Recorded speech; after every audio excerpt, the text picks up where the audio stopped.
دوستو، آج میں آپ سے اللہ سے دوستی کا ایک مختصر سا فارمولہ شیئر کرتا ہوں۔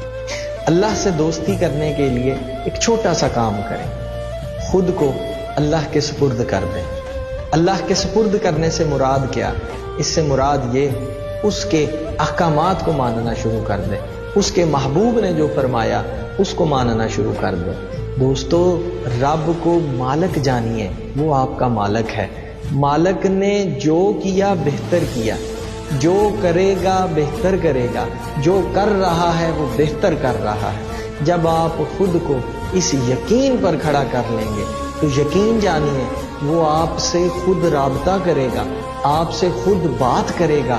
اس کا بات کرنے کا طریقہ وہ الہام کے ذریعے آپ سے بات کرے گا، خواب کے ذریعے آپ سے بات کرے گا، کسی نہ کسی ذریعے سے آپ سے وہ رابطہ کرے گا۔ اور جب اس نے آپ سے رابطہ کر لیا تو اس کا مطلب آپ کا اور اس کا کنیکشن بحال ہو گیا، اور کنیکشن بحال ہونے کو ہی دوستی کہتے ہیں۔